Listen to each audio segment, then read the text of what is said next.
let's talk budget-friendly games. Stay tuned.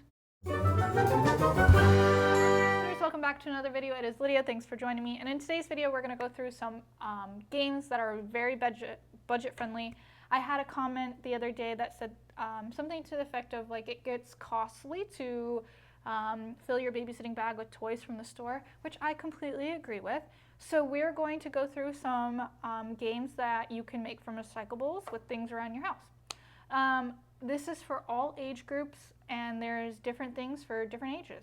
So these first two I made out of a protein shake container, and I just washed it and cleaned it out so it was clean and ready to be used as a game. And for this first one, this is the game that we play with my 10-month-old niece.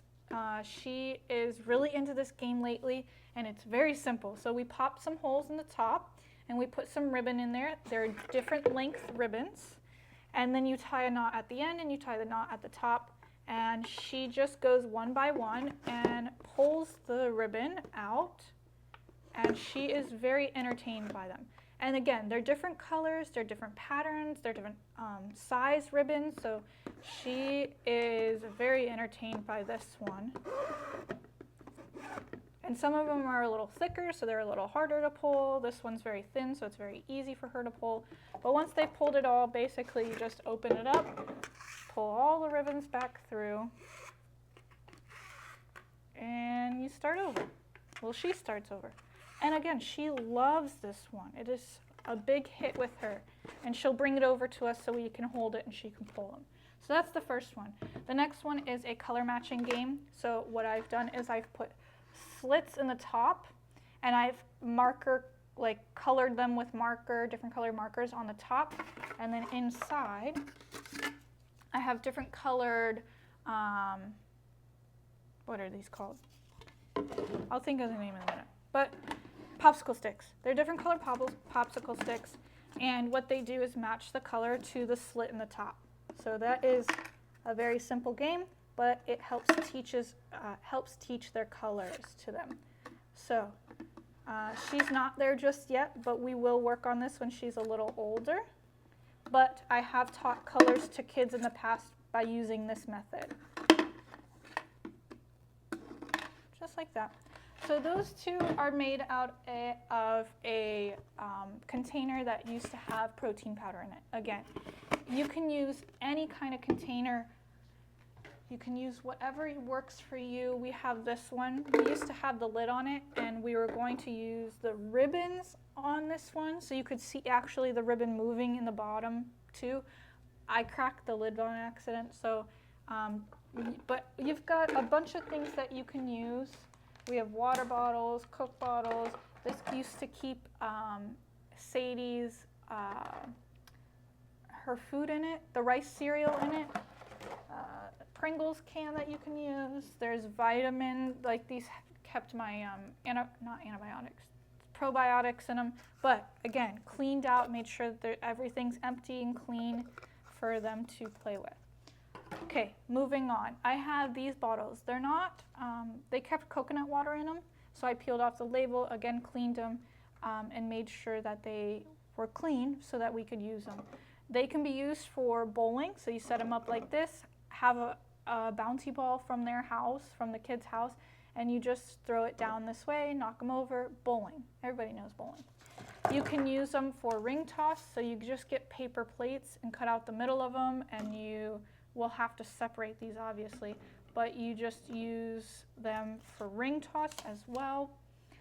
For two of these bottles, what you can do is have a race between, if you have two kids, you have, this is the scooper to my protein shake, but you have a water bucket that they try and fill and see who can fill up the bottle fastest with water.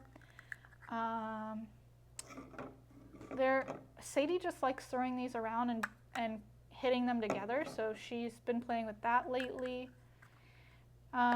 Here is another game for a little older of kids. It's like the catch game, but it's just made out of a wine cork, some ribbon, and the bottle with the bottle cap. So you poke a hole through that, tie a knot, put the string through the cork, and then you just try, and I'm not good at this game, so but you just try and, I just proved myself wrong, but you just try to catch the cork in it.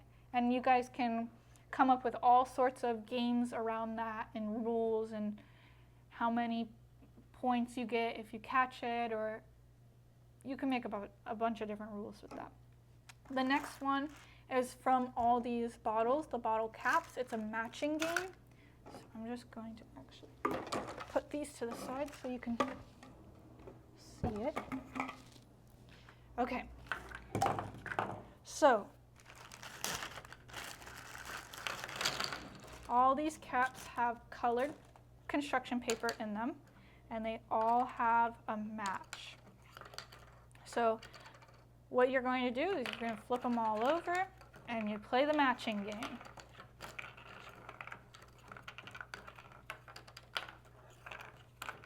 And it's just like the matching games that they have for the card, but you flip one over, flip another one over. Nope, they don't match. You flip them back over. And then somebody else goes blue and green, flip them over until you get a match. I'm pretty sure you know how to make the matching game, right? And then you collect those, and those are mine, and the next person goes. So you have the matching game. Now, if you're going to use this cap or this cap, you want to be careful about what age groups are using these caps. These are not a choking hazard because they're big and children really can't get them in their mouth. These, however, are a choking hazard. So if you're going to play this game with bottle caps, you've got to be careful about who you're playing that game with, what age group. So that is a matching game. And then this last one is and I have this. So, okay, we'll talk about this one first and we'll go on to the hat. So this is just a box that's cut down and some green tape, painter's tape, and I just made a little road that they can use their cars on. So if they have cars, you can just have them kind of trace the track, and then you can make fun games as well. You can make like what is it called? Like an obstacle course for the cars too. Like they have to spin in a circle 3 times before they can move on down the road. You can make it in any way you want, but using something like this that'll keep their cars in an area and the kids can use it together. It's a great way to recycle boxes. Okay, this last one is a hat made out of newspaper. So what you're going to do is you're going to basically put the newspaper on their head. You're going to tape it with your painter's tape around their head, and then you're going to roll the newspaper up towards their head to make the brim of the hat. And this is a really cute one if they like to play dress up or if they like to play pretend a lot. This is a great like dress up clothing option. There's also a bunch of other recyclables that you can use. Obviously there's toilet paper rolls and paper towel rolls that you can create crafts out of. There is a lot of things out there. Newspaper could be used for a lot of different things. These plates you can make a lot of different animals out of. But I just wanted to show you a couple of the games that I have created and share those ideas with you guys, because I agree sometimes it is a little difficult to fill your babysitting bag. I'll put links in the description below to the craft videos. I have a whole playlist of craft videos. Some are recyclable, some are not. But you can check out some of those about kind of things. What did I do with the paper plates or the paper towel rolls to make crafts? So you can go check those out. Thank you so much for watching. If you guys have any ideas what you can do with recyclables to make into games or to crafts, please let me know down in the comment section below, because I love seeing the creative side of everybody else as well. I like to look and see different ideas with crafts. So thanks so much for watching, and I'll see you guys in the next video.